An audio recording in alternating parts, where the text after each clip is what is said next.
Chaque année, c'est un défi pour moi d'être aventurier, conférencier. L'Antarctique a coûté 150 000. Puis encore, l'année passée, c'était 60 000 mon expédition. Puis je me disais, OK, comment je vais faire? Combien de kilomètres t'as fait ta dernière journée? J'ai fait 627 km en 25 heures. Quand ça fait 7 jours que t'as pas mangé, puis que tu fais 12 heures de sport par jour, c'est pas loin d'être souffrant. Je suis tellement profond en Antarctique là, que je réalise que si je veux retourner à la maison parce qu'il y a un problème, je serai pas là en 3 semaines. Puis il y a plein de monde qui m'ont dit, tu réussiras pas. Puis il y a du monde qui m'ont dit, tu vas mourir. Bonjour tout le monde, bienvenue au podcast. Aujourd'hui, je reçois Frédéric Dion. Fred, c'est l'aventurier préféré de ton aventurier préféré. Il a traversé l'Antarctique en ski, atteint le pôle intérieur de l'Amérique du Sud, couru 33 marathons en 7 semaines. Il s'est fait dropper au Yukon les yeux bandés et devait retrouver la civilisation et plein d'autres aventures vraiment hot. Salut Fred, ça va? Salut! Je suis vraiment content de recevoir parce que ça fait longtemps que je veux te recevoir. Puis à chaque fois que je recevais des aventuriers ou je parlais des aventuriers, ils me parlaient de toi. Je suis vraiment content. Comment ça va en ce moment? Comment tu te sens? Ça va très bien. Je suis heureux, j'ai des projets, ce que je fais dans ma vie a du sens. On est l'automne, moi j'ai besoin de lumière. OK. Là, j'ai moins de lumière. Fait que là, je pars en expédition dans 2 semaines, puis je m'en vais en Afrique. Fait que ça va être... Nice. Puis tu vas faire quoi en Afrique? Je m'en vais descendre le fleuve Zambèze. Pour ceux qui connaissent la rivière, la Zambézie, c'est la rivière d'eau vive la plus spectaculaire probablement au monde. Puis malheureusement, dans 2 ans, il y a un barrage qui se fait, puis tous ces rapides-là vont être noyés. Donc, c'était comme ma chance de le faire. Puis c'est à cause des images que j'ai vues sur cette rivière-là que maintenant, je fais de la rivière, puis que je suis aventurier. Ah ouais? Fait que pour moi, c'est comme de boucler la boucle, puis d'y aller au moins pour pouvoir avoir ma chance. Puis, mais cette rivière-là, est-ce qu'en anglais, c'est la Zambezi River? Ouais. Ça, j'en ai entendu souvent parler parce qu'il y a Forrest Galante. Je sais pas si tu sais c'est qui cet aventurier-là. Ça me dit quoi, mais sans plus. Il vient de l'Afrique du Sud, je pense qu'il il est sud-africain, mais maintenant il habite aux États-Unis. Puis il y a comme un show vraiment populaire qui s'appelait... ça s'appelait comment déjà? En tout cas, c'est Instinct Animal. Fait qu'il essayait de trouver des animaux qui étaient comme... éteint genre par la science. Ouais. Il essaie de les retrouver. Fait qu'en tout cas, il parlait souvent de cette rivière-là parce que je pense que lui il a grandi sur cette rivière-là puis il disait que c'était magnifique. Puis j'ai vu ce projet-là qui allait mettre des barrages, c'est ça? Ouais. Qui est désastreux. C'est l'Afrique. On comprend qu'il y ait des dizaines de milliers de personnes qui descendent ces rapides-là chaque année ou que ce soit reconnu mondialement.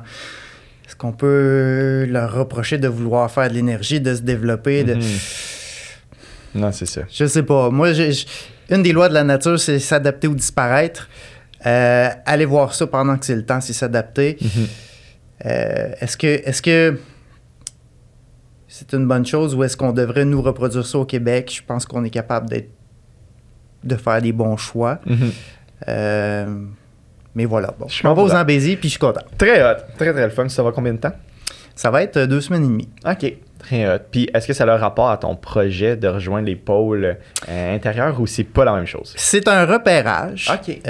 Parce que j'ai le pôle de l'Afrique à faire. Parce que je vais descendre le Nil Blanc en Afrique et je vais avoir à faire face aux crocodiles, aux hippopotames, aux lions, aux éléphants. C'est une faune que je connais pas. Donc là, sur Zambèze, on va avoir le même genre d'animaux. Il nous oblige un gardien armé avec nous pour une section. OK. Mais j'imagine, puis tu connais Guillaume Dulude, qui se connaît très bien dans ce genre d'animaux-là, puis on a eu un peu des discussions avec Guillaume, mais j'imagine que c'est un peu comme chez nous, où est-ce que quand tu vas dans le bois, il y a plein de monde qui ont peur des ours, mais en fait, l'ours, c'est pas un prédateur de l'homme. Le loup n'est pas nécessairement non plus un prédateur de l'homme, mais ça peut arriver. Il y a des codes à savoir. C'est ça. Pour moi, c'est un repérage. OK. Vraiment intéressant. Puis, peux-tu expliquer un peu ce projet-là que j'ai nommé, mais sans contexte, d'aller rejoindre le pôle intérieur? Tu peux-tu juste un peu expliquer aux gens qui ne savent pas c'est quoi ton projet? Les pôles d'inaccessibilité, la notion de pôle d'inaccessibilité, c'est l'endroit le plus loin des frontières d'un territoire. Dans ce cas-ci, moi, c'est les 7 continents. Donc, c'est le milieu géographique. J'ai fait l'Antarctique en 2015. là, c'est une bonne nouvelle pour moi parce que j'ai fait un des plus difficiles puis un des plus chers. OK, bon, en partant. En partant. Après ça, je me suis dit, hey, quelle belle formule parce que je suis un aventurier multidisciplinaire. Okay. Je ne fais pas que du kayak, que de la montagne ou que de la rivière. Je suis dans toutes les disciplines, puis j'aime ça varier, j'aime ça apprendre des nouvelles choses, puis chaque discipline fait de moi un meilleur aventurier dans d'autres disciplines. Je suis devenu meilleur alpiniste quand je me suis mis à faire des ultramarathons de 24 heures de course. Okay. Je suis devenu un meilleur kiter après avoir fait du parapente, avoir volé avec les nuages. Donc, dans ce cas-là, c'est le milieu qu'il faut rejoindre. Et ce qu'il y a de le fun, c'est que c'est moi qui choisis le chemin pour se rendre. Okay. La discipline aussi. Ça me permet de visiter tous les continents parce qu'il y a de plus beau à visiter. De sortir de la boîte avec un projet qu'aucun aventurier n'a jamais réussi sur Terre. Il y en a qui ont commencé à faire quelques pôles. On est quelques-uns dans la compétition. Puis, encore plus important que ça, le centre d'un continent, c'est pas extraordinaire. Tu sais, quand j'ai fait l'Amérique du Nord, l'automne passé, c'est dans le fond d'une vallée, en arrière d'une ferme. Okay. C'est pas... Fait que t'arrives là pis t'es comme... Bon, ben... Ben là, maintenant, ils ont mis une tour de métal. Ah, OK. Oh, oui. Avant, c'était une pancarte sur un arbre, tu sais. Okay. Mais c'est pas intéressant. Ce qui rend l'aventure intéressante, c'est le chemin. Et c'est mon combat. Moi, je dis aux gens, osez l'aventure, passez à l'action dans vos défis, dans vos projets. Mais sache que quand tu vas atteindre ton objectif, ce ne sera pas la plus belle journée de ta vie. Puis, by the way, tu n'es même pas garanti d'atteindre ton objectif. Ouais. Donc, raison importante, de profiter du chemin. Est-ce que ta destination a du sens pour toi? Est-ce que chacun de ces pas-là, tu les fais de ton mieux, consciemment, avec plaisir, proactivité?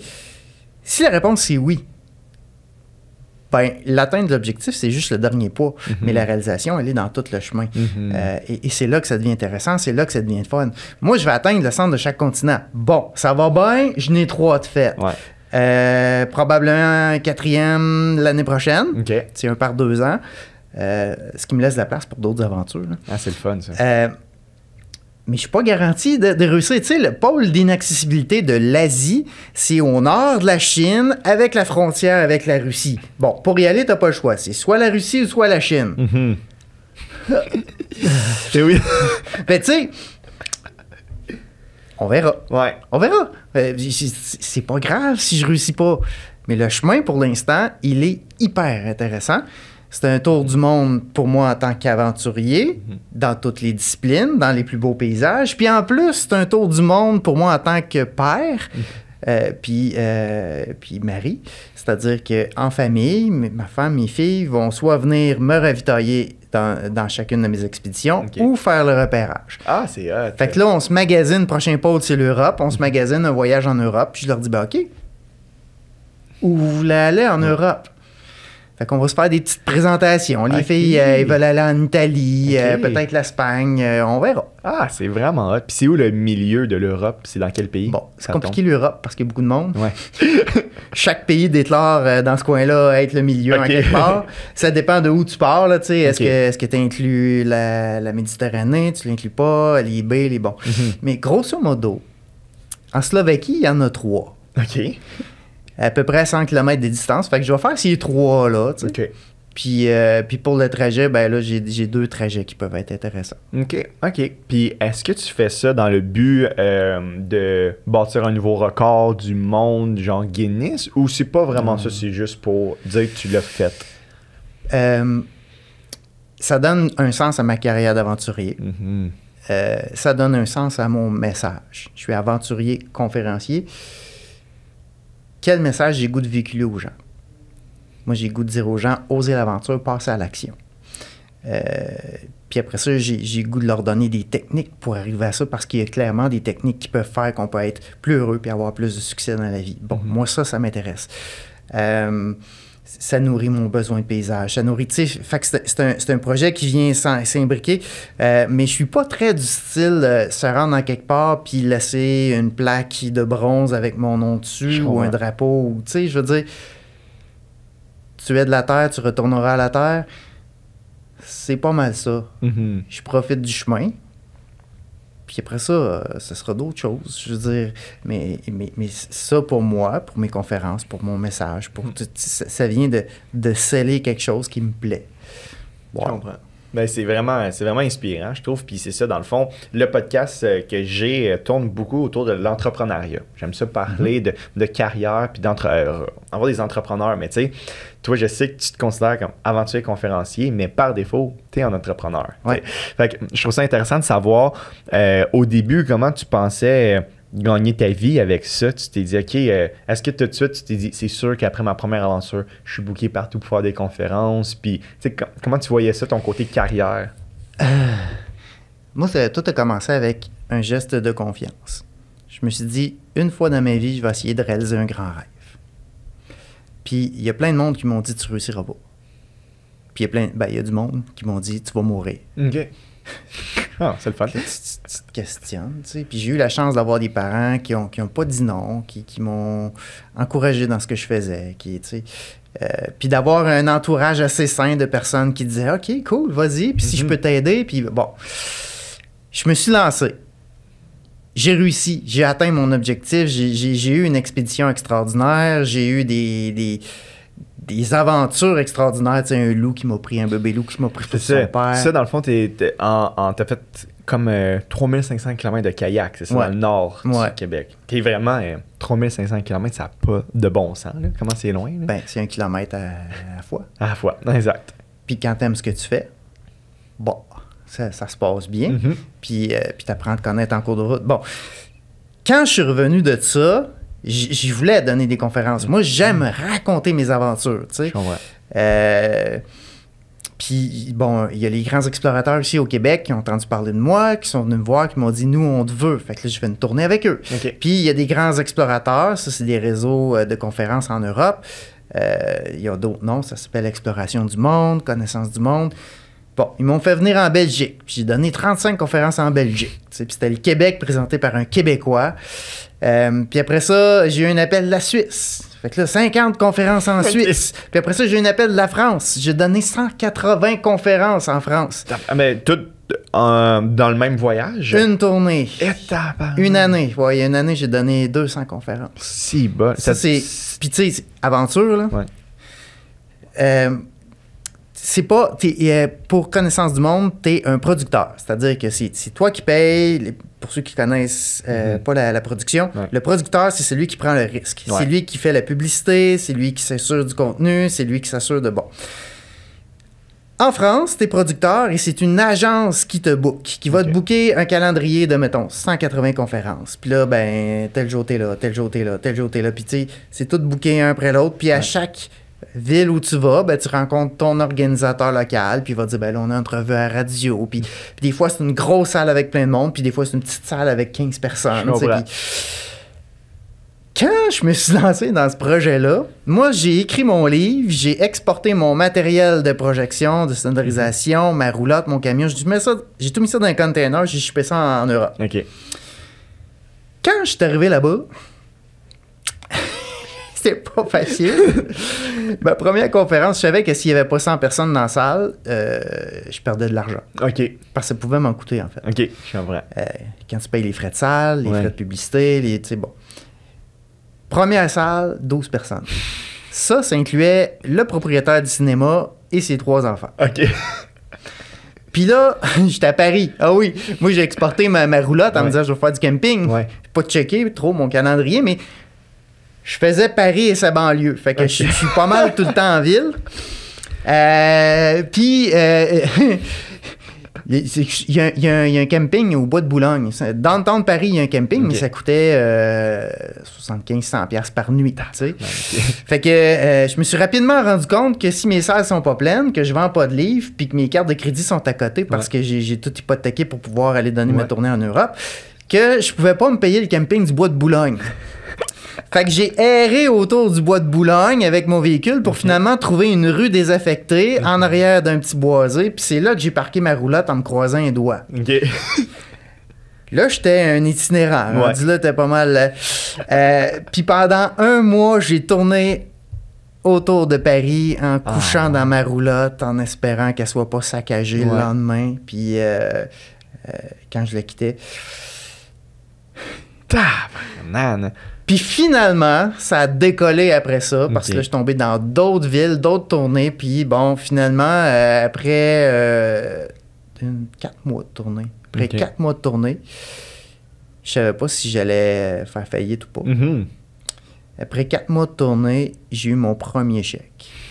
Ton chèque de les 4 derniers mois? Les 4 derniers mois. Fait que j'ai eu 30 000 $. Ah, tu devais capoter. Mais là... Tes cartes de crédit sont loadées. Paye-le. L'aventure, là, ouais, c'est ça. Fait que, mais bon, ça a confirmé avec que j'aimais faire des aventures, que j'aimais faire des conférences, j'aimais, tu sais, bon, fait que pour moi, si c'était possible de vivre ma vie en faisant ça, c'était correct, tu sais. Puis je trouve ça intéressant parce que là, tu as fait cette aventure-là, tu as rentré dans le réseau de conférenciers, puis là, tu as donné plein de conférences.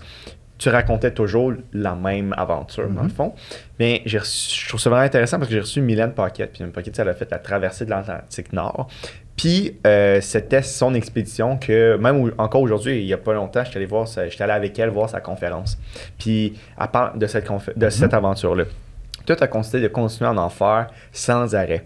Il n'y a pas un moment que tu t'es dit, OK, celle-là, ça va être ma dernière, puis je vais rouler sur tout ce que j'ai fait avant. Ça a-tu déjà passé l'esprit, ça?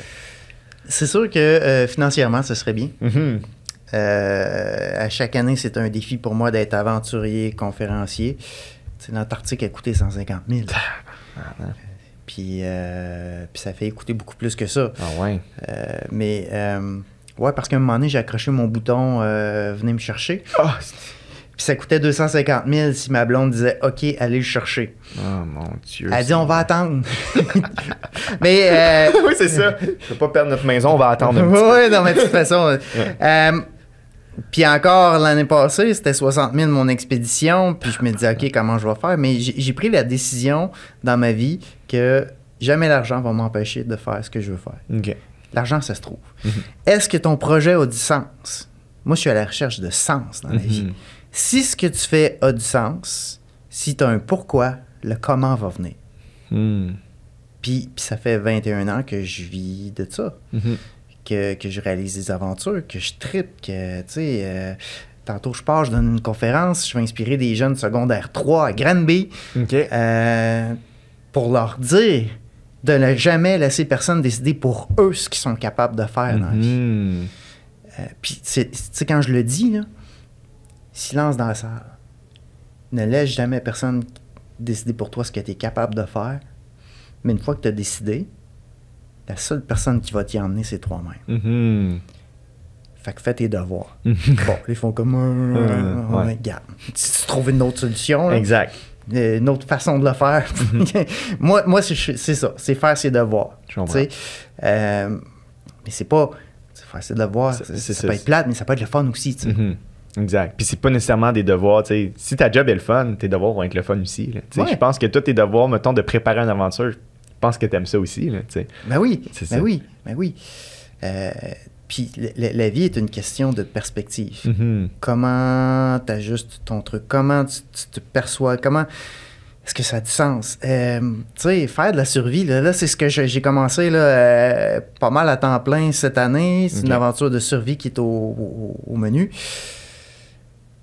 La survie, c'est inconfortable. Puis quand ça fait 7 jours que tu n'as pas mangé, puis que tu fais 12 heures de sport par jour, t'approches, là, c'est pas loin d'être souffrant. Mais là, il y a un univers de potentiel, de possibilités et de joie. Tu peux générer ta propre joie même à travers la souffrance. On est rendu là. T'imagines le pouvoir. Le pouvoir de choisir ta réaction par rapport à ce qui t'arrive, consciemment, de ne pas être victime de peu importe la situation. Et le pouvoir d'aller puiser au fond de toi puis de faire jaillir une joie à n'importe quel moment. Pas un Jedi, là. Mais c'est quand même pas loin d'être Jedi, là, c'est sûr. Une fois que t'es capable, à 100%.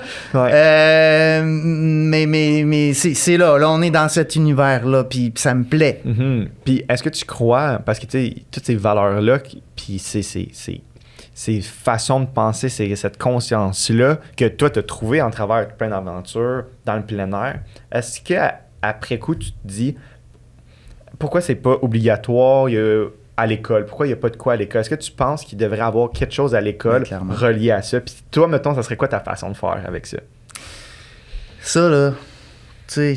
Sûrement tu y as pensé souvent, souvent. Mais c'est tellement la base. Là. Oui, tu sais... J'utilise beaucoup l'image d'un arbre, tu sais, pour que ça soit simple. La motivation, c'est le tronc de l'arbre de la réalisation. La motivation, c'est le tronc. Hein? Puis qui mène, quand tu as la motivation, vers l'action. L'action, c'est les branches. Qui donne la réalisation? La réalisation, c'est le feuillage. Puis quand on regarde un arbre, ben on voit le feuillage, on fait comme « Oh, bel arbre! » tu sais. Puis on peut regarder toutes les plus grandes réalisations. Tu sais, ça peut être un groupe de rock'n'roll, tu regardes l'eucaryote, tu fais comme « Wow! » C'est radieux, c'est un arbre extraordinaire. Mais si la motivation, c'est le tronc de l'arbre de la réalisation, c'est quoi ses racines? Les racines de la motivation, là, c'est la confiance en soi puis l'estime de soi. La confiance en soi, c'est le sentiment d'être capable. L'estime de soi, c'est le sentiment d'être valable. Donc, idéalement, il faut que tu te sentes valable pour te sentir capable. Donc, petite puis grande racine. C'est une image, tu sais, et puis je sais que... mais c'est simple. Si c'est pas simple, c'est pas la bonne solution. Bon, ça, c'est une image simple. Si je te le décortique comme ça, puis j'utilise l'antidote, donc c'est une flèche montante, qu'on va mettre ici en bas. Oui, exact. En montage. L'antidote, c'est l'art d'avoir des projets et les diviser en petites étapes simples pour les rendre facilement réalisables. Si ton projet te semble impossible, moi, je suis capable de te le décortiquer un petit peu pour te dire, OK, attends une minute, est-ce que tu es motivé? Est-ce que ça a du sens? Comment tu fais pour bâtir ta confiance? Parce qu'on peut la bâtir, notre confiance. Moi, je connais deux façons. Par notre environnement. C'est sûr que s'il y a du monde autour de toi qui te dit « Vas-y, t'es capable, lâche pas », comme moi, j'ai eu la chance d'avoir des parents qui m'ont encouragé, ça aide. Si tu as un bon environnement, si tu as les bons outils, ça, c'est l'environnement. Puis la deuxième façon, c'est d'avoir des défis. À chaque fois que tu réalises un défi, tu gagnes la confiance. Mais tu sais, tu peux pas le calculer. Tu peux pas dire « J'ai couru 5 km aujourd'hui, j'ai gagné 0,1% de confiance en moi-même. » Non! Mais il faut que tu le saches et que tu y crois. Puis à un moment donné, d'un pas à l'autre, tu finis par courir un marathon. Exact. Et là, tu as l'étiquette. J'ai couru un marathon, je suis marathonien. Puis ça peut passer par tous les domaines. Tu sais, si tu as à la course, fais d'autres choses. Exact. Mais tu sais, je trouve ça intéressant, excuse-moi de te couper la confiance, parce que moi, ça, je trouve ça vraiment intéressant parce que, en tout cas, j'en ai parlé souvent avec Guillaume, justement, tu sais, de confiance. Puis on dirait dans ma tête, tu peux pas tant builder de la confiance en te regardant dans le miroir en te disant j'ai confiance, je suis bon, j'ai confiance. C'est comme OK, ça va, tu vas être de bonne humeur. Ça peut avoir l'effet contraire. Exact, mais après ça, tu vas le faire, t'es pas bon, t'es là, c'est dans le fond, tu sais. Moi et mon partenaire, on appelle ça de la confiance en siromousse. Fait que c'est comme, t'arrives, puis n'importe quoi qui frappe ta fake confiance, tu t'écroules, tu sais, parce que tu te dis, tout était basé là-dessus. Mais en faisant des choses, en accomplissant des défis, comme tu dis. Tant qu'il y a des compétences. Exact. Puis ça, c'est blindé, là, tu sais. Comme courir un marathon, c'est des faits, tu sais que tu es capable, mettons, que tu as passé par chaque défi. Fait que là, tu es là, je l'ai fait, puis je sais qu'avec du travail, je serais capable de le refaire. Fait que ça, dans ma tête, c'est de la vraie confiance. Puis là, ton mur de confiance devient béton, là, tu sais. En tout cas, je trouvais ça juste intéressant. Puis tu sais, c'est tout des étapes. Ton podcast, quelqu'un qui va écouter ça, va regarder un invité qui l'inspire, puis qui va dire OK, voici une façon de faire. OK, voici les étapes qui ont passé. Je suis sûr que quand tu écoutes le podcast de Mylène Paquette, Mylène, elle a eu un parcours phénoménal. Phénoménal. Puis tu sais, je pense qu'elle l'a dit elle-même, sa plus grande réalisation, c'est pas la traversée de l'Atlantique, c'est d'avoir continué à croire à son projet. Tu sais, moi, je me souviens, là, on s'est rencontrés avant qu'elle parte à l'Atlantique. Puis il y a une fois, j'étais allé la voir. On a dîné ensemble. Puis elle était rendue qu'elle mangeait des crêpes parce que les crêpes, c'est ce qui coûtait le moins cher. Oui. Tu sais, je veux dire, elle s'était cassé le poignet, c'était pas évident. Elle a dormi sur le sofa d'un ami. Respect. Mais tu sais, bon, un pas à la fois, puis elle continue à croire à son projet, puis boum. Vraiment. En tout cas, je trouve ça, quand elle me racontait qu'elle allait dans les épiceries, puis elle était capable de voir les prix qui sont en bas de 10 $, mais que c'est pas le bon prix. Si c'est pas le bon prix, tu l'as gratuit, tu sais. Elle était la meilleure, elle disait, elle se faisait aussi donner, elle travaillait à l'hôpital aussi, puis elle se faisait donner les restants des patients qui mangeaient pas. J'étais comme, c'est fou, tu sais, d'avoir continué. Fait que, no shit que pendant l'aventure, elle était résiliente, tu sais. Ça s'est bâti depuis, je sais pas, ça a pris 4 ans, mettons, tu organiser ça. Voilà. C'est complètement fou.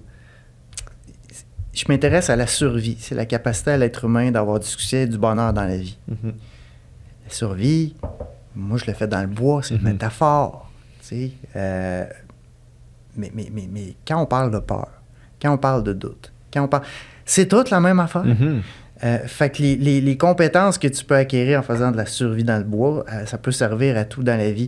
Mais c'est ces images-là que moi, j'aime projeter puis dire, ben regarde, t'as le choix. Hein? Tu peux t'écraser puis brailler. Puis dire, oh, je suis pas né dans le bon corps ou dans la bonne vie. Ou dans... Être une victime, entre guillemets. Ou te relever. Puis dire, OK, je serai peut-être pas président des États-Unis, mais moi, il y a ça qui donne du sens dans ma vie. Puis à partir du moment que tu fais un premier pas, un autre pas, ben là, tu tombes dans une spirale ascendante. Puis tu rencontres du monde qui ont le goût de t'aider parce que tu les inspires, parce qu'ils trouvent ça le fun, parce qu'enfin un jeune qui a un projet. Parce qu'on va se le dire, là, tu sais, les chialeux, là, qui a le goût de se tenir avec des chialeux? Personne. Fait que là, t'as dans la spirale descendante. Exact. Plus que ça va mal, plus tu chiales. Puis, tu sais, si c'est la faute des autres, pose-toi une question. Exact. Pose-toi une question. Puis, en tout cas, je trouve ça tellement intéressant. Je pense qu'on pourrait en parler pendant des heures. Mais il y a un autre sujet que je voudrais vraiment parler. C'est ton expédition en Antarctique. Puis, j'ai reçu Caroline Côté qui était assise exactement à la même place que toi. Elle venait de revenir. Là, ça faisait 3 mois qu'elle revenait de l'Antarctique. Elle était complètement brûlée du visage à cause du soleil. OK, j'ai trop de questions par rapport à ça. Premièrement, ça a été quoi la chose la plus dure pour toi dans l'Antarctique? Ça peut être dans la préparation, pendant, ça peut être après. En Antarctique, à un moment donné, moi, ma plus grande peur dans la vie, à ce moment-là, mettons, c'était de ne pas être là pour les personnes que j'aime si jamais ils ont besoin de moi. Bon, là, je suis tellement profond en Antarctique, là, que je réalise que si je veux retourner à la maison parce qu'il y a un problème, ben, je serai pas là en 3 semaines. Puis ça va coûter 250 000. Fait que, tu sais, c'est devenu très, très lourd de sentir que je venais de perdre le contrôle, je venais de perdre, tu sais. Puis j'ai fini par me dire, parce que j'ai un ami aventurier, lui, il est parti en expédition, puis quand il est revenu, ses 2 enfants étaient morts de 2 causes différentes. Je me disais, et si ça m'arrivait moi? Puis j'ai vraiment plongé à travers ça, j'ai touché le fond. Puis après avoir touché le fond, mais là, je me suis remis à remonter. Puis j'ai fait, en gros, là, si je résume, là, j'ai fait la paix avec la vie. T'as accès à un bonheur supérieur, pas quand t'aimes ta vie, mais quand t'aimes la vie. Aimer sa vie, ça veut dire que s'il y a quelque chose qui change de ta vie, genre la maladie, la perte d'un être cher, ça se peut que tu n'aimes plus ta vie. Aimer la vie, ça veut dire aimer la vie et tout ce qu'elle inclut, ou du moins accepter tout ce qu'elle inclut. Et là, il y a un char d'affaires qu'on veut pas penser, qu'on veut pas imaginer, qu'on veut pas. On veut pas la maladie, on veut pas la douleur, on veut pas la mort. Mais la mort fait partie de la vie. Bon, j'ai l'impression en Antarctique que j'ai fait un peu, pas totalement, mais un peu la paix avec ce que la vie est réellement. Puis je continue avec ça, je mets ça dans mon bagage, puis ça m'aide à tous les jours. C'est tellement fou. Tu avais fait combien de kilomètres en Antarctique? 4400. Puis tu étais en ski, tu faisais du kite, de fond. Ouais. Puis Caroline m'a demandé de te demander combien de kilomètres tu as fait ta dernière journée ou ton dernier straight. Parce qu'elle m'a dit que tu es un des meilleurs kiters du monde, dans le fond. Tu sais, ça ressemblait à quoi ta dernière journée, puis pourquoi? J'ai fait 627 km en 25 heures. Tu sais, le trip à Caroline, là, la moitié de son trip, je l'ai fait en 25 heures. Mais moi, j'avais le vent de dos. Là. Ouais. Puis ça se compare pas. Caro a mon estime totale par rapport au fait qu'elle le fait sans quête. Puis là, elle m'a approché, elle dit tu pourrais me montrer à faire du kite. Je dis oui, mais c'est un cadeau, empoisonné, ouais. Parce que une fois que tu as fait du kite, il y a des choses que tu peux plus t'imaginer faire. C'est une journée de 20 km. En ski de fond, toi, ça fait pas de sens. Non. Je comprends. Caro est tellement hot, là. Ouais. C'est hot. Elle est tellement, on dirait, tellement une source d'inspiration, je trouve, là. Puis quand je l'entendais parler, je me disais, c'est fou. On dirait que, spécialement, mettons, pour plus les jeunes filles, parce que ils peuvent plus s'associer, mettons, mais pour tout le monde, c'est tellement une source d'inspiration extraordinaire. Ouais. À partir du moment que quelqu'un décide de faire le move, moi, ma plus grande inspiration, c'est pas les aventuriers. C'est parce que c'est un domaine que je connais. Puis c'est une situation qu'on a choisie. On a beau se mettre en petite boule des fois pour dire c'est difficile. C'est parce que tu l'as choisi. OK. Victime de nos propres choix. Moi, ce que j'aime, c'est de voir quelqu'un qui sait qu'il y a des faiblesses, puis qui va quand même essayer, puis avancer. Puis ça, c'est dans toutes les sphères. C'est de voir une mère de famille dire OK, je vais prendre soin de ma santé, là. Je vais prendre un peu d'amour que j'ai pour les autres, puis je vais m'en donner à moi. Ça t'inspire. Ça. Ouais. C'est vraiment impressionnant. Puis pendant ton dernier aspect concernant l'Antarctique, quand tu as fait ton dernier 25 heures de suite, pourquoi tu t'es dit, pourquoi tu t'es pas arrêté puis tu n'as pas continué le même pace que tu avais? Pourquoi là, tu t'es décidé, let's go? C'est parce que je voulais battre le record Guinness, la plus longue distance faite en 24 heures. Okay. C'était 595 km fait par Éric McNeil-Landry, Sébastien Copeland. Puis là, j'avais 630 km de lousse. Fait que, tu sais, je savais que c'était possible. J'ai fait, en 24 heures, 594 km. Ah, shit! Puis je suis rendu une crevasse. Il me reste une demi-heure, mais je sais que pour rouler mon kite, contourner la crevasse, puis, tu sais, fait que pour moi, ça s'arrêtait là. Fait que, c'est ça. T'étais-tu triste de pas... Ah, j'ai ri. J'ai ri parce que le record Guinness, ce n'était qu'un objectif. Le plaisir, la réalisation, le succès, c'est dans chacun des pas. Puis moi, j'ai trippé durant ces 24 heures-là. C'est marqué au fer rouge dans mon esprit. Chacune de ces minutes-là, puis au final, on dirait que ça a duré une minute, là, mais non, je garde ça. Je garde ça de même. Je prends pas le record. Je le prends de même parce que c'est une expérience extraordinaire. On dirait que... Est-ce que tu penses que parce que toi, t'es super en forme, t'es super expérimenté, est-ce que tu penses que, mettons, toi, t'es le guide, puis, mettons, moi, j'ai des bases très normales, mettons, de camping. Je fais du camping d'hiver, mais tu sais, c'est comme sans plus. Tu me dis, Neri, dans 2 mois, on s'en va en Antarctique. Tu penses-tu que c'est faisable d'apporter quelqu'un ou c'est trop tough? T'sais? Ça dépend qui. Je connais des entrepreneurs qui ont développé des outils extraordinaires dans leur vie d'entrepreneur. Puis tu prends ces gens-là, puis tu les mets dans un paysage aventurier, puis ils performent très bien.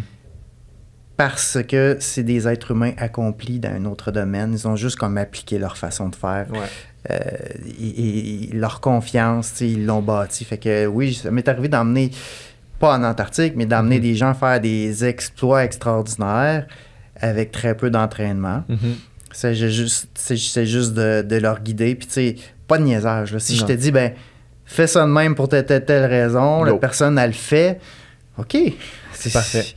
Après ça, là, tu sais, c'est l'expérience d'arriver à faire face au scénario imprévu. Là, ça prend plus de temps avant d'arriver à ça, mais tu sais, il y a des gens qui ont une résilience remarquable. Puis mettons, comment quelqu'un pourrait dire « OK, je veux devenir aventurier ». C'est quoi qu'il faut faire? Mais attends, là, je veux devenir aventurier. Tu veux-tu être aventurier conférencier? Tu veux juste être aventurier? Tu veux-tu... Tu sais, moi, un jeune qui dirait « Je veux faire pareil comme toi dans ma vie. » Exact. Bon, je dirais « Va étudier en communication parce que ma job, c'est une job de com. » OK. Tu sais, là, on fait une entrevue. C'est vrai. Faut que je m'exprime de la bonne façon. Faut que je sois capable d'emmener mes points, mes idées. Puis quand je rencontre mes commanditaires, c'est de la communication. Puis quand je donne des conférences, c'est de la communication. Quand je vois les médias, c'est de la communication. Quand je suis en aventure puis je me filme, c'est de la com. Fait que, tu sais, après ça, ça dépend. Tu veux-tu faire toujours de l'exploit? Faut que tu laisses aller une part d'exploit si tu veux faire de la vidéo. Parce que clairement, tu as plus de stock, tu as plus de chemin. Tu reviens tout le temps sur tes pas. C'est ça. Fait que, tu sais, c'est pas... Mais chacun trouve son chemin avec ça, mais tu sais, à partir du moment que le projet a du sens... Ouais, c'est ça. C'est tout part du sens, dans le fond. Est-ce que toi, tu as eu de la difficulté au début à avoir la communication? Est-ce que c'était venu facile pour toi d'être bon en communication? Ou... Il y a une part de naturel... puis j'ai mes angles morts. J'ai mes angles morts. Il était un temps où est-ce que... moi, je suis né d'une famille où est-ce qu'on se racontait des histoires. Ouais. Fait que, tu sais, le storytelling, les punchs, avoir un bon punch, ça, c'est bon. OK. Mais souvent, il y avait une part d'exagération. OK. Fait que dans les premières années... je me suis découvert un désir d'être le plus clair possible, sans exagération. Tu sais, si dans ta tête, la vague a 10 pieds, ben, à 10 pieds. Puis, dis pas 15, là. Pas 12, puis bientôt 15, puis tu sais, bon. Parce qu'après ça, c'est pas ces chiffres-là qui vont rendre l'histoire intéressante, c'est l'émotion que tu vas y accorder. Je peux te dire... Peut-être que la vague avait 10 pieds, mais dans ma tête, elle avait 40. Tu sais. Ouais, c'est ça. Puis ma vie, elle est peut-être... Là, je te parle d'émotion. Fait que c'est là que ça devient intéressant. Puis c'est le fun de voir qu'il y a des gens qui ont vu mes conférences. J'ai parlé de cette vague-là. Puis ils se souviennent très clairement de l'avoir vue. Le seul problème, c'est qu'il n'y a pas dans la conférence, la vague. Ah ouais? J'ai aucune image. Fait que ça vient de leur tête. Ça vient de me dire, OK, tu l'as bien compté. Un bon storyteller. C'est tellement fou. Puis, exemple, ta prochaine XP, là, tu vas faire du repérage. Qu'est-ce qu'il faut que tu prépares, mettons, vas-y pas trop en détail parce que je pense qu'on pourrait passer des heures là-dessus. Qu'est-ce qu'il faut que tu prépares pour un XP en Afrique? C'est quoi les steps, mettons? Non, mais là, c'est rendu, surtout en rivière, je suis rendu au sommet de mon art. Ça va me prendre 1 heure. Je vais prendre mon baril, je vais domper du stock dedans, je vais regarder une liste pour m'assurer que j'oublie pas des affaires, parce que j'oublie toujours des affaires. Puis ça va être fini. Tu sais, ma dernière expo au pôle d'inaccessibilité de l'Amérique du Nord, il y avait 2 semaines de kayak.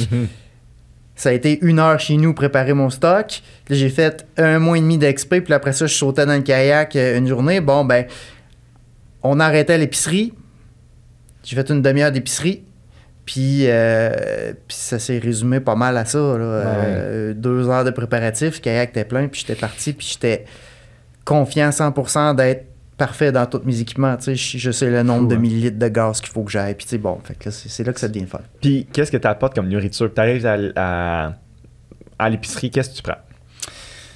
Ben, d'abord, tu veux de la nourriture que tu aimes, que tu as le goût de manger. Les calories ne sont pas un problème. En fait, ce que tu veux, c'est contraire à ce qu'on fait d'habitude dans la vie. Tu veux le plus de calories possible. Donc, la nourriture la plus calorifique, c'est le gras. Donc, tu veux le plus de gras possible. Puis, si tu aimes le chocolat, ben, moi, j'ai aucun problème à acheter 300 grammes de chocolat par jour d'expédition. Ça fait des kilos. Puis après ça, ben, j'ai certaines techniques qui me permettent d'aller chercher des vitamines, sels minéraux d'une façon, entre autres, du lait maternisé. Ah ouais? Tu sais, pour les bébés, bébés naissants, là, c'est super calorifique. C'est bourré de vitamines, sels minéraux. Ah ouais? Ça pue, mais ça goûte bon. OK. Fait que tu pars avec ça. Ça, c'est un beau truc. C'est vraiment cool. T'as-tu déjà été dans un scénario que tu as vécu un problème, que ça se peut que ce soit de la nourriture, ton équipement, mais que tu t'es dit, Non, là, ça n'a pas de sens. J'ai donné un exemple. Pendant le podcast avec Caroline, justement, son ski avait pété en Antarctique. Puis là, c'était comme... Elle savait plus quoi faire. Son pied a commencé à... Elle n'est pas capable de réchauffer son pied. Elle a même enlevé de sa botte. Elle a dormi avec son pied en dehors de son sleeping. Est-ce que toi, il y a déjà arrivé à une histoire comme ça, dans toutes tes aventures confondues, que tu t'es dit, là, ça passait proche? Plein, à chaque fois. Oui, c'est ça. En Antarctique, à un moment donné, dans le blizzard, j'ai levé dans le ciel, puis la corde entre mon traîneau et moi s'est cassée. Le temps que je rétablisse, j'avais perdu mon traîneau. Il était pas loin, tu sais, mais c'est juste que là, je suis dans le blizzard, puis je suis à des centaines de kilomètres de l'être humain le plus près. Là, tu te questionnes sur tes choix. Puis je savais pas combien de temps la blizzard prendrait pour enterrer mon traîneau. Mm-hmm. Ça devenait problématique comme situation. Là, j'ai eu peur. Puis t'as-tu retrouvé... Est-ce que tu as commencé à marcher de tout bord pour le retrouver? Qu'est-ce que tu as attendu? Qu'est-ce que tu as fait dans cette d'abord, situation-là? j'ai commencé à essayer de me promener en quête parce que c'était plus rapide, mais c'était une mauvaise idée parce que tu peux t'éloigner. Oui, tu vas tellement vite. Fait que après ça, j'ai remarché les traces que j'ai laissées. Mais l'effort mental pour ne pas céder à la panique à ce moment-là, là, OK, tu te concentres du côté logique parce que logiquement, il y a des choses que tu dois faire qui peuvent te sauver la vie. Fait que souvent, ces scénarios-là, c'est des scénarios où est-ce que, avec l'expérience, je suis capable de bien réagir puis de trouver mon chemin. Je suis difficilement à la panique. OK. C'est parce que tu as un mental de fer là, maintenant. Là. Ouais, mais il y a aussi, il y a l'adrénaline, mais puis tu sais, pour moi, dans ma structure mentale, je sais que j'ai un grand pouvoir qui peut mener à une grande faiblesse. Il y a une part de la peur que les gens en général ont que moi, j'ai pas. OK. Est-ce que tu penses que tu es né comme ça ou c'est avec le temps que tu as Non, je suis né comme ça. Ouais. OK. Tout jeune, je grimpais dans des arbres. Puis en fait, je sautais d'un arbre à l'autre. Puis tu sais, mon record, c'est 19, là. OK. Puis pour moi, il n'y avait aucun risque à faire ça, là, de soigner un arbre à 50 pieds jusqu'à temps qu'il touche l'autre arbre, sauter dans l'autre arbre, continuer. Donc, pour moi, progresser sur un glacier crevassé, s'il y a une corde qui me tient, c'est pas un problème. Mais ça peut devenir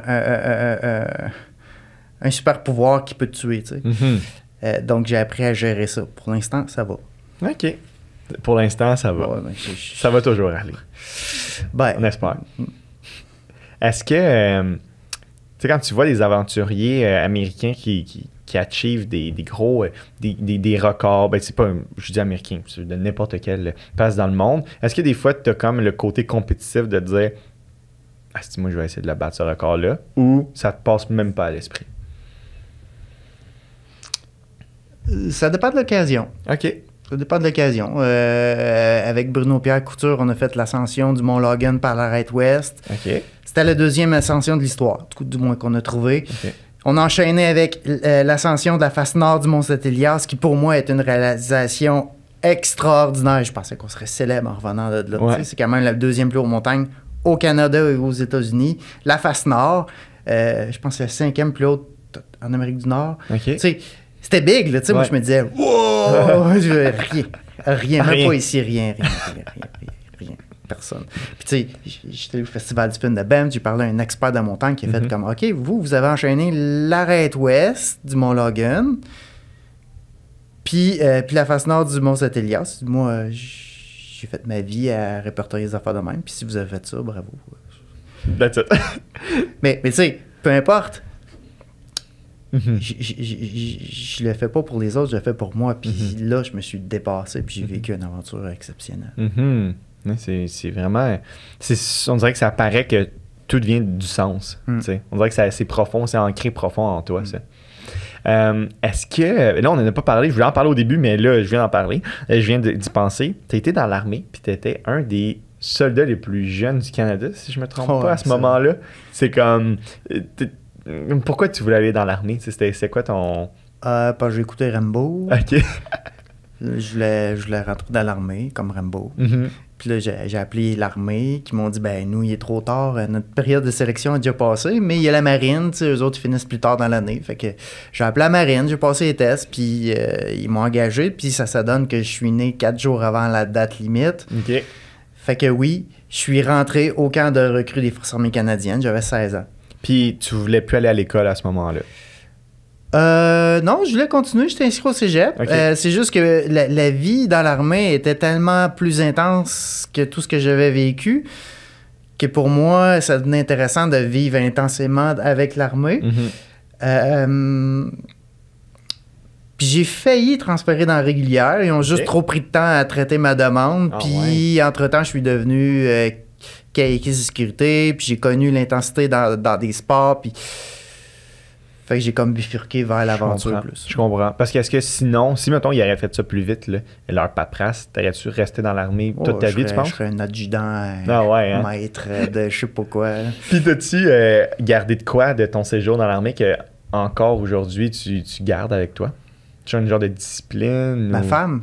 Ah! Wow! On s'est rencontrés dans la marine, ouais. Très hot. Puis vous avez quitté en même temps l'armée ou? Ben, dans les mêmes périodes. Dans la même période, je comprends. Mais tu sais, c'est la réserve navale, donc on a tous les deux fait à peu près presque 10 ans. OK. Ouais. Je comprends. C'est vraiment, vraiment inspirant. J'ai, avant qu'on finisse, une dernière section que je fais avec tous mes invités. Okay? C'est des questions que tout le monde y passe, pas le choix. La première question s'appelle la question parfaite. Si tu pouvais t'asseoir avec 3 personnalités, que ce soit des gens connus, des entrepreneurs, des aventuriers, un gars, une fille, mort vivant, qui ça serait? Moi, Barack Obama, ça me plairait. OK. Ouais, j'aimerais beaucoup Barack Obama.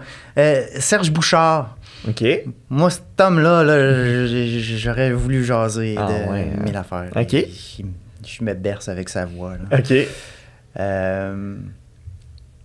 Ouais, ça serait pas mal ça. Pas de troisième, t'as pas quelqu'un d'autre, une troisième personne. Ah, ben arrête là, tu sais.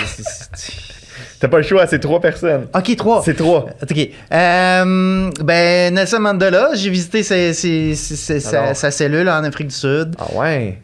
OK. Fait que c'est vraiment un bon top 3. Ça a été une conversation inspirante. Ouais, mais c'est standard un peu. Ben, pas tant. Ben, je comprends ce que tu veux dire, mais comme t'as pas dit Elon Musk ou Jeff Bezos, tout le monde dit ça ici dans ce podcast. Ah oui? Ouais, je te jure. Ben, je reçois beaucoup d'entrepreneurs qui sont comme, ah, j'aime moi ça, chose avec Elon Musk. Mais il y a bien d'autres mondes. Ouais, je suis pas sûr qu'on s'entendrait. Ah ouais. Deuxième section, réponse rapide. OK. Fait que je te dis des questions, tu réponds le plus rapidement possible, pas d'explication. OK. Ton projet le plus marquant? On va des enfants. OK. OK, mais si tu veux, je peux répondre aventure. Aventure, mettons. C'est une excellente réponse, mais OK. Aventure aussi. Portée disparue au Yukon, ça, c'est une aventure hallucinante, exceptionnelle, mais c'est très, très personnel, les raisons pourquoi, dans le sens... c'est comment j'ai pu gérer mes émotions à travers ce trip qui était fou. Ouais, ben juste pour, je l'ai dit dans l'intro, mais juste pour dire aux gens, c'est tu t'es fait dropper, les yeux bandés, un hélicoptère au Yukon, tu savais pas t'étais où, puis t'avais du stock qui rentrait dans une gourde d'eau de métal. C'est ça. Puis il fallait que je trouve mon chemin à civilisation. Donc, on parle d'un confort extrême, puis ma plus grande fierté, c'est d'avoir réussi cette fois-là à gérer parfaitement mes émotions, si bien que le corps oublie la souffrance. Ce qui retient, c'est l'émotion. Et j'ai tellement bien géré mes émotions à travers ce trip-là que quand j'y repense, pour moi, c'est une bulle de bonheur. Ah ouais. Mais dans les faits, c'était une bulle de souffrance. Mais la souffrance, on l'oublie. C'est comme la femme enceinte qui accouche, puis qui va dire « ça a été la plus belle journée de ma vie ». Ma femme a dit ça. Non, moi, regarde, j'étais là. C'est la journée que tu as eu le plus mal. Moi, te le dire, là, c'est faux. Ouais, c'est fou, ça. Puis, tu sais, au Yukon, il y a une population de grizzlies vraiment concentrée. T'as-tu croisé un grizzly? T'as-tu eu une interaction avec des animaux où tu t'es dit « oh shit, il faut que je fasse attention » ou... Pas tant. Puis après ça, tu sais, c'est dans l'interprétation aussi. C'est sûr que quand t'entends des loups hurler, ça peut te glacer le sang, puis tu peux penser qu'ils s'en viennent me chercher. Ouais. C'était pas mon cas. Beaucoup de traces. Mais tu sais, ça prend toujours 2 mois avant de se fondre dans la nature. Puis pendant ces 2 mois-là, tu vas avoir des crottes, des traces, puis ils sont là. Eux, ils te voient. C'est ça. mais tu les vois pas. C'est un ombrage en 2 arbres. C'est marqué en expédition. À partir d'un certain moment, tu commences à voir les animaux. C'est comme ça. Puis, est-ce que ça durait combien? 10 jours, ça durait avant que tu retrouves la civilisation? 11 jours. Et tu as mangé quoi pendant ce trip-là? Ah, j'ai tué un porc-épic au 5e jour. OK. Qu'est-ce que tu as passé 100 jours sans manger? Non. 5 jours sans manger? 5 jours, ouais, 5 jours. 5 jours sans manger? Ouais, le plus que j'ai fait à date, c'est 7 jours. Banane. Ça se fait bien. C'est pas. Qu'est-ce que ça fait dans ton corps? Ben, tu sais, quand t'as mal à la tête, que t'as mal au ventre, puis que t'es affamé, là, bon, c'est bien de savoir que ça va jamais plus loin que ça. Ah, OK. Après, ça va changer. Tu vas devenir un peu apathique, moins d'énergie, moins. Tu sais, t'es pas à 100%, t'es moins résistant au froid. Tu sais, bon, il y a un paquet de conséquences à pas manger, mais dans les faits, avec l'expérience, on finit par faire son chemin à travers ça, puis bien le vivre. OK. C'est intéressant. OK, on continue le segment. Là, on vient choisir le projet plus marquant. Ton plus bel achat à vie? Une bague. OK. Ah, là, tu veux qu'on aille aventure. J'aime ça que tu dis toujours les deux. OK. Quand j'ai découvert le Packraft, pour moi, ça a été une révélation. OK. C'était un petit bateau gonflable. Ça, c'est génial. Ouais. C'est léger. Ouais. Très hot. J'ai vu beaucoup d'aventuriers qui ont fait la traversée en Amazonie avec des Packraft. Ouais. Ça avait l'air cool. Un rêve secret? Réaliser un vrai film. OK. Ouais. Un film de fiction ou un vrai film, mettons, documentaire, Netflix, mettons? Film d'aventure, fiction. Ouais. OK. Ta meilleure habitude de vie? L'hydratation. OK. Ouais. Pas beaucoup d'eau. Puis ça a l'air niaiseux, là. Ouais. Mais ça m'a pris 2 ans avant de pouvoir dire je contrôle mon hydratation et ça fait partie de ma vie. Puis il faut combien de litres d'eau par jour, mettons, si on va avoir une bonne hydratation?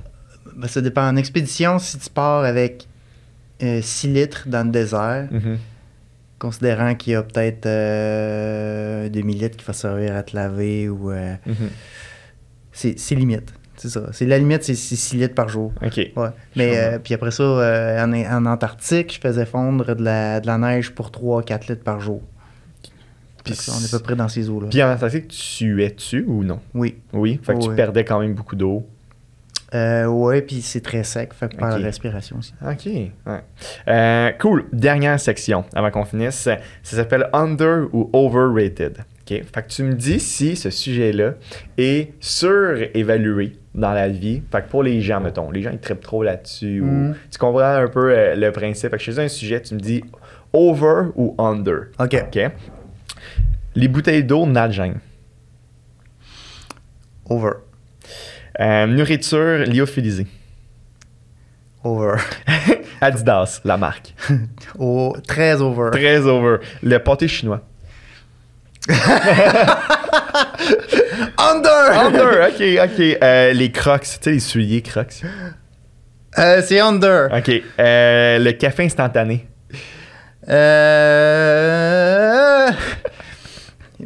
Les deux. C'est correct. On va dire properly rated. Tu sais, les couvertures de survie là, qui montent au ciel. Là, ça, c'est over. C'est over, hein? Ça sert-tu vraiment? Non, c'est n'importe quoi. Ouais, c'est ça. C'est n'importe quoi. Mettons, là, pour culture générale, quelqu'un tombe dans l'eau froide, qu'est-ce qu'il faut faire? Ben, ne pas paniquer, là, c'est sûr. Là. Mais une fois qu'on le sort. Il y a toujours une phase où est-ce que ton corps va réagir très, très, très fort. Faut réussir à passer à travers ça. OK. Après ça, qu'est-ce qu'on fait avec cette personne-là? On sort de l'eau, qu'est-ce qu'on fait avec... Normalement, à l'action, tu vas être capable de maintenir ta chaleur. OK. Je comprends. Mais là, ça dépend de plusieurs facteurs. Je ne veux pas donner des conseils aux gens qu'ils vont appliquer. Mais tu sais, dire allume-toi un feu, je te dirais non, bouge. OK, je comprends. OK.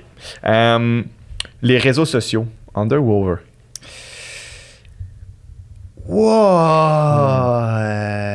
Over. Les salons d'exposition de plein air. Je saurais pas quoi répondre. C'est super cool. C'est super cool. Le festival de films de Banff. Ça, c'est ultra cool. C'est over. Under. C'est under. Tu sais, c'est plus cool, c'est under. Ouais, OK. Oui, c'est under. Ben oui. Cool. Vraiment nice. Merci d'avoir pris le temps de jaser avec moi. y a-tu quelque chose qu'on peut mettre en description? Y a-tu quelque chose que tu veux que les gens aillent voir plus que tout? Je sais que tu as ton film, Gamin professionnel. Y a-tu quelque chose de particulier que tu veux que les gens aillent voir? Ben là, tu me lances sur une piste, là. Vas-y. Pour moi, Gamin professionnel, c'est le film qui m'a fait découvrir une des raisons pourquoi je fais ce que je fais. OK. Une de mes valeurs principales, c'est la liberté. À chaque fois que tu vas me proposer un choix, si ce choix-là m'emmène plus de liberté, naturellement, je vais aller vers lui. Gamin professionnel a été un saut dans la liberté extraordinaire avec 2 amis extraordinaires, avec qui n'importe quelle situation, à aller jusqu'à des situations potentiellement mortelles, devient drôle, devient vivable. Puis ça m'a fait comprendre aussi que la raison pourquoi je fais ce métier-là, puis une des choses qui fait qu'un être humain est heureux dans la vie, c'est sa capacité à garder l'enfant en lui ou en elle vivant.